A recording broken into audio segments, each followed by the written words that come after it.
విడేలు వాయించినట్టు రాష్ట్ర ప్రధాన కార్యదర్శి ఇక్కడ ఒక పక్క ఎన్నికల్లో హింస జరిగి ఎన్నికల కమిషన్ ఒక ప్రత్యేకమైనటువంటి సిట్ని ఏర్పాటు చేసి పోలింగ్ తర్వాత అల్లర్లు జరుగుతున్నటువంటి తరుణంలో వాటిని పర్యవేక్షించకుండా రాష్ట్ర chief secretary doctor KS Jawahar Reddy గారు విశాఖ నగరానికి దొంగ చాటున అధికారిక కార్యక్రమాలు లేకుండా అనేక పర్యాయాలు రహస్యంగా వచ్చి ఎందుకు వెళ్తా ఉన్నారో, జవహర్ రెడ్డి గారు అంత గోప్యంగా ఆయన యొక్క పర్యటనని ఉంచాల్సినటువంటి ఆవశ్యకత ఏముందని చెప్పి జనసేన పార్టీ అడుగుతా ఉంది. ప్రతిపక్షాలు కూటమి పార్టీలన్నీ కూడా పెన్షన్దారులకి ఇంటికి పెన్షన్ చేర్చాలని చెప్పి అంటే సచివాలయాలు పిలిచి 33 మంది మృతికి ఈ జవహర్ రెడ్డి గారు తీసుకున్న నిర్ణయమే ప్రధాన కారణం. ఒక పక్క ఆరోగ్యశ్రీ సేవలు బిల్లులు చెల్లించకపోవడంతో రాష్ట్ర ప్రభుత్వం 1500 కోట్ల రూపాయలు ఆరోగ్యశ్రీ సేవలు బిల్లులు చెల్లించకపోవడంతో సేవలు నిలిచిపోతే కనీసం పేద ప్రజల ఆరోగ్యాన్ని విషయంలో కూడా హాస్పిటల్ యాజమాన్యంతో చర్చలు జరపకుండా సందట్లో సడేమి అన్నట్టు కెఎస్ జవహర్ రెడ్డి గారు పదే పదే విశాఖ నగరానికి రావడానికి గల కారణం ఏంటి? ఏదైతే జగన్మోహన్ రెడ్డి ప్రభుత్వం నా ఎస్సీ నా ఎస్టీ నా బీసీ అని చెప్పి పదే పదే చెప్పుకునేటువంటి ముఖ్యమంత్రి జగన్మోహన్ రెడ్డి పేదల భూములు, అసైన్డ్ భూములు ఏవైతే ఉన్నాయో, డీ పట్టా భూములు ఏవైతే ఉన్నాయో వాటి కోసం వాళ్ళకి యాజమాన్య హక్కులు అమ్ముకునే దానికి హక్కులు ఇచ్చే విధంగా ఒక చట్టాన్ని ఒక ప్రణాళికబద్ధంగా జగన్మోహన్ రెడ్డి ఇదే chief secretary KS Jawahar Reddy గారు చీఫ్ సెక్రటరీగా ఉంటుండగా ఒక చట్టాన్ని చేసేశారు.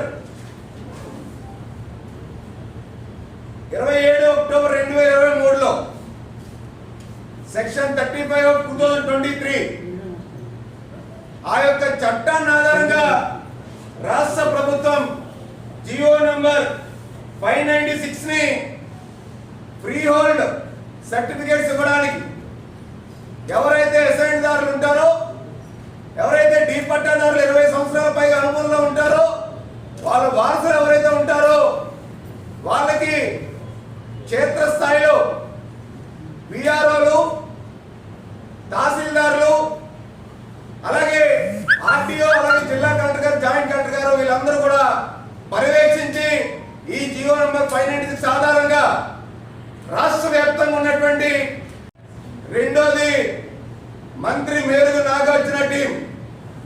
మంత్రి మేరుగు నాగార్జున కొన్ని వందల ఎకరాలు ఆనందపురం, పద్మనాభ మండలాల్లో ఈ పట్ట భూముల్ని రాయించుకున్నారు.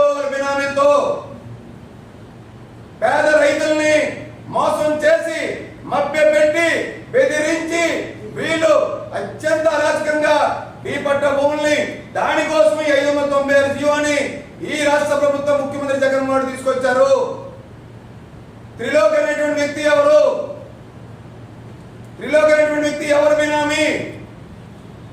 భోగాపురం పరిసర ప్రాంతాల్లో విజయసాయి రెడ్డి అనుచరులు కూడా ఈ పట్ట భూముల్ని కొనుగోలు చేసిన మాట వాస్తవం కాదా? ఏదైతే ముక్కం, అలాగే సౌరవెల్లి, తూడం, రావివలస, రావాడ ఇవన్నీ కూడా భోగాపురం చుట్టుపక్కల ఉన్నటువంటి విలేజెస్, ఇక్కడ ఉన్నటువంటి డీ పట్టా భూముల్లో పెద్ద ఎత్తున ఏ విధంగా వీళ్ళు రాయించుకున్నారు. కేవలం ఆనందపురంలోనే గండిగుండం కానీ, గిరిజాలు కానీ, రామవరం కానీ, ఐటీ కర్మం కానీ, భీమవరంపాలెం కానీ, బీటీ కల్లారు కానీ, సొండ్యాం కానీ, గంభీరం కానీ, ముకుందపురం కానీ అత్యంత కీలకమైనటువంటి అత్యంత విలువైనటువంటి మండలాల్లో ఎకరం 2.5-3 కోట్ల రూపాయలు విలువ చేసేటువంటి భూమిని కారు చౌకగా వైసీపీ నేతలు ఐఏఎస్లు కొట్టేశారు.